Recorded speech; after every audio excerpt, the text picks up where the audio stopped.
Welcome to my channel जे टेट करेकर। आज फिर से इस चैनल में स्वागत है।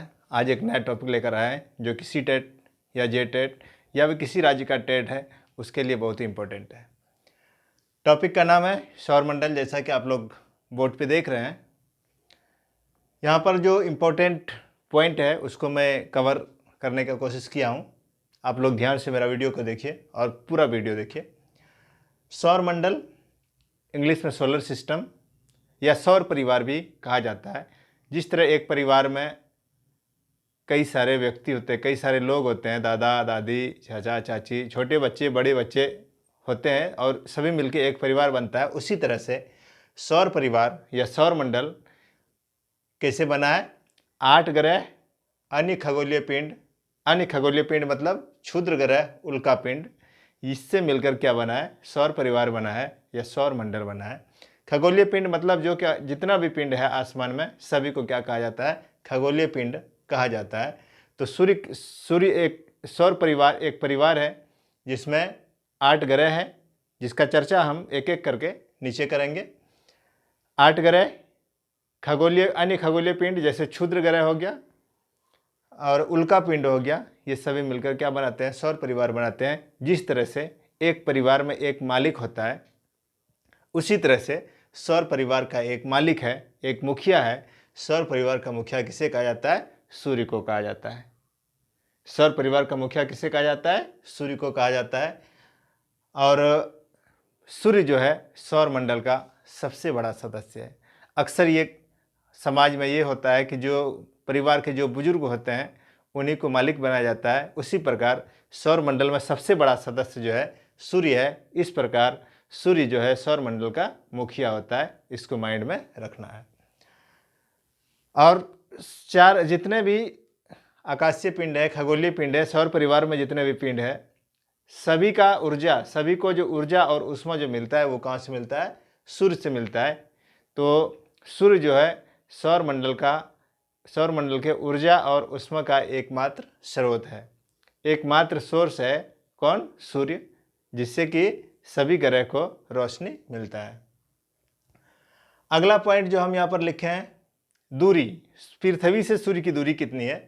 पृथ्वी से सूर्य की दूरी लगभग 15 करोड़ किलोमीटर है। पृथ्वी से सूर्य की दूरी लगभग कितना है? 15 करोड़ किलोमीटर है। सूर्य क्या है? सूर्य में एक गैस का भंडार है। वो कौन सी गैस है? हाइड्रोजन और हीलियम गैसों का भंडार है। हाइड्रोजन का नाभिक टूटता है, संलयन अभिक्रिया के द्वारा हीलियम में परिवर्तित होता है। इसी क्रम में ऊर्जा और ऊष्मा उत्पन्न होता है, वही सौर ऊर्जा। या अगला पॉइंट है ग्रह। कुल ग्रह कितने हैं? 8। और इससे पहले 2006 से पहले कुल ग्रह 9 था, लेकिन एक ग्रह को ग्रह नहीं माना गया, उसको ग्रह की श्रेणी से हटा दिया गया। क्यों हटाया गया इसका चर्चा हम बाद में करेंगे। लेकिन सबसे पहले हम जानेंगे सूर्य में 8 ग्रह जो है वो कौन कौन सा ग्रह है। यहाँ पर जैसा कि आप लोग देख रहे हैं आकार के अनुसार, मतलब बड़ा से छोटा के क्रम में अगर जाएंगे, मतलब घटते हुए क्रम में जाएंगे, उस हिसाब से हम यहाँ पर सजाए हैं। उसको ये याद रखने का एक तरीका भी हो सकता है। सबसे बड़ा ग्रह जो है बृहस्पति से छोटा शनि के बाद यूरेनस, उसके बाद नेपच्यून, उसके बाद पृथ्वी, उसके बाद शुक्र, उसके बाद मंगल, उसके बाद बुध। इस प्रकार ये 8 ग्रह आकार के अनुसार यहाँ पर लिखा हुआ है। सबसे बड़ा ग्रह सौर मंडल का सबसे बड़ा कौन सा है? बृहस्पति है। सौर मंडल का सबसे छोटा ग्रह कौन है? बुध है। इस तरह से इसको याद रख सकते हैं। सबसे बड़ा ग्रह कौन? बृहस्पति के बाद कौन सबसे सौरमंडल का सबसे दूसरा बड़ा ग्रह? शनि। तीसरा बड़ा ग्रह यूरेनस। चौथा बड़ा ग्रह नेपच्यून। पांचवा बड़ा ग्रह पृथ्वी। और छठा बड़ा ग्रह शुक्र। सातवां बड़ा ग्रह मंगल। आठवां बड़ा ग्रह मतलब सबसे छोटा जो है ग्रह है वो कौन सा ग्रह है? बुध है। आइए अब हम इसको समझते हैं। यह सूर्य से दूरी के क्रम में, ये जो आप चित्र देख रहे हैं ग्रह का और सूर्य का देख रहे हैं, ये है दूरी के क्रम में।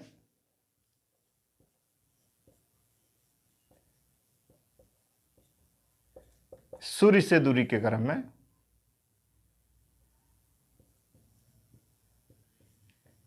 सूर्य से दूरी के क्रम में, ये आकार की दृष्टि से बता रहे थे। और यहाँ पर सूर्य से दूरी के क्रम में जो है वो कौन कौन से ग्रह है। सूर्य से सबसे नज़दीक, सूर्य से एकदम सटा हुआ ग्रह जो है, जैसा कि आप लोग देख रहे हैं, बुध है, उसके बाद शुक्र है, उसके बाद पृथ्वी है, उसके बाद मंगल है। और बीच में मंगल और बृहस्पति के बीच में छोटे छोटे पत्थर के टुकड़े हैं, जिसे कि क्षुद्र ग्रह कहा जाता है। उसको वो ग्रह नहीं है बल्कि वो क्षुद्र ग्रह कहा जाता है। बृहस्पति हो गया, बृहस्पति के बाद शनि, शनि के बाद अरुण और फिर वरुण। यहाँ पर सूर्य से सबसे नज़दीक ग्रह कौन सा है? बुध है। सबसे दूर की ग्रह कौन है? वरुण है। क्षुद्र ग्रह जो है किन दो ग्रहों के बीच में है? तो मंगल और बृहस्पति के बीच में क्षुद्र ग्रह है।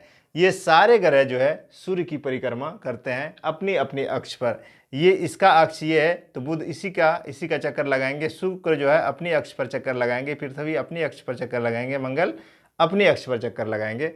और क्षुद्र ग्रह जो पत्थर के टुकड़े जो छोटे छोटे हैं, ये भी ग्रह के समान ये सूर्य के चारों ओर चक्कर लगाते हैं, लेकिन ये ग्रह नहीं है बल्कि ये क्या है? क्षुद्र ग्रह है। यही पत्थर कभी कभी अपनी कक्षा से हट जाते हैं और वो पृथ्वी पर गिरते हैं। तो गिरने के क्रम में जब वायु के संपर्क में आता है तो वो पत्थर क्या होता है? घर्षण के कारण उसमें आग लग जाता है और वो जलता हुआ नीचे दिखाई देता है, जिसे अक्सर आम बोलचाल की भाषा में टूटता हुआ तारा कहा जाता है। लेकिन तारे कभी टूटते नहीं हैं, उसको क्या कहा जाता है? उल्का कहा जाता है।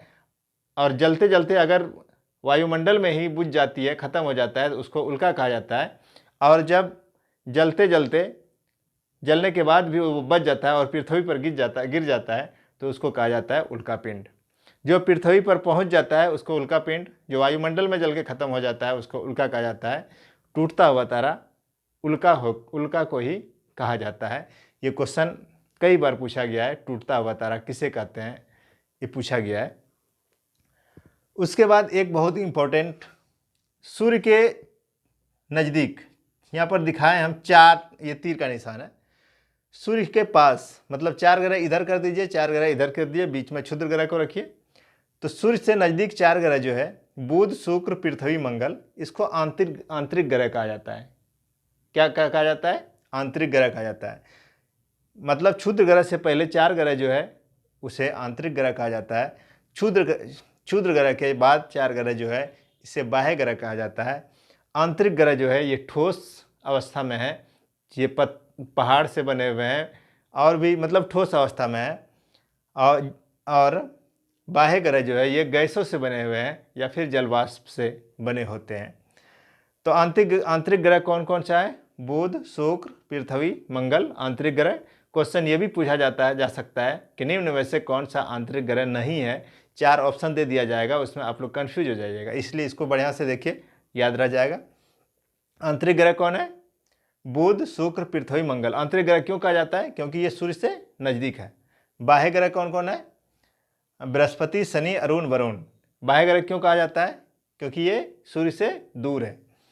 बाह्य ग्रह गैसों से बनी होती है, आंतरिक ग्रह ठोस अवस्था में पाए जाते हैं।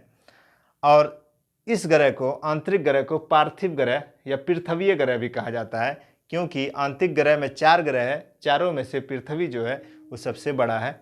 और बाह्य ग्रह को बृहस्पतीय ग्रह भी कहा जाता है, क्योंकि बाह्य चार ग्रह में सबसे बड़ा ग्रह जो है वो बृहस्पति ग्रह है।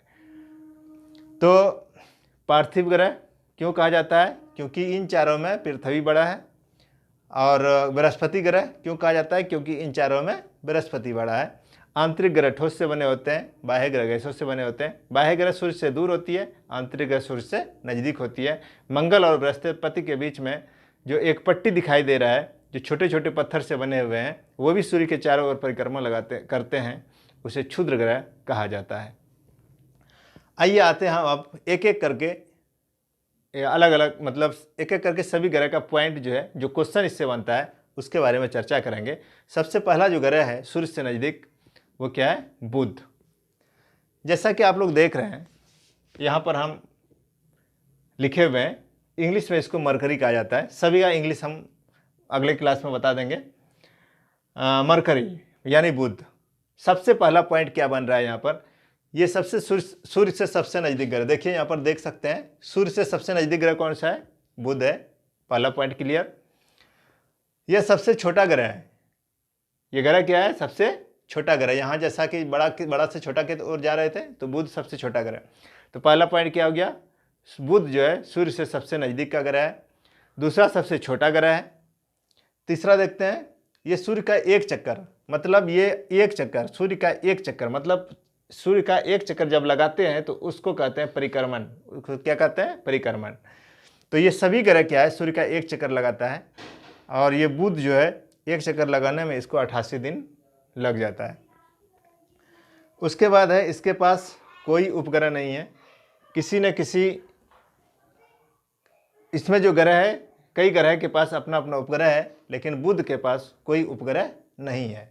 इसका एक बहुत बड़ा गुण है कि इस ग्रह में चुंबकीय क्षेत्र पाए जाते हैं। चुंबकीय क्षेत्र पाए जाने वाले ग्रह का नाम क्या है? बुध है। और सबसे नज़दीक, सूर्य से नज़दीक ग्रह कौन है? बुध है। इनका परिक्रमण काल कितना होता है? 88 दिन होता है, मतलब 88 दिन में एक चक्कर पूरा कर लेते हैं। और यहाँ पर एक दो पॉइंट हम लिखे हुए हैं सूर्य के बारे में। सूर्य पृथ्वी से 109 गुना बड़ा है। सूर्य कितना बड़ा है? पृथ्वी से 109 गुना बड़ा है। मतलब पृथ्वी का व्यास जितना है, इससे 109 गुना व्यास किसका है? सूर्य का है। सूर्य का प्रकाश पृथ्वी तक पहुंचने में लगभग 8 मिनट का समय लगता है। और एक चीज़ हम ये बताना भूल गए थे कि बुध जो है, ये इसका कक्षा, बुध का कक्षा जो है कम है, तो इसको चक्कर लगाने में क्या होगा? कम समय लगेगा। ये जल्दी से एक चक्कर लगा देंगे। जैसे जैसे दूर जाएंगे वैसे उसका कक्षा बढ़ जाएगा और उसको एक परिक्रमण काल उसका क्या हो जाएगा? बढ़ जाएगा। इस प्रकार पृथ्वी का बात करेंगे तो पृथ्वी को एक चक्कर लगाने में कितना दिन लगता है? 365 दिन लगता है। पृथ्वी को सूर्य का एक चक्कर लगाने में कितना दिन लगता है? 365 दिन लगता है। लेकिन यही चक्कर बुध को लगाने में कितना दिन लगता है? 88 दिन लगता है। इसमें आज यहीं तक हम रखेंगे। अगले दिन जो ग्रह बचा, शुक्र, पृथ्वी, मंगल, बृहस्पति, शनि, जिस तरह से बुध बता रहे हैं इसी तरह से डिटेल्स हम बताएंगे। मैं आशा करता हूं कि आप लोगों को ये वीडियो अच्छा लगा होगा। आप लोग मेरे चैनल पर बने रहें और ज़्यादा से ज़्यादा शेयर करें। जो लोग मेरे चैनल पर नए हैं वो सब्सक्राइब करें। धन्यवाद।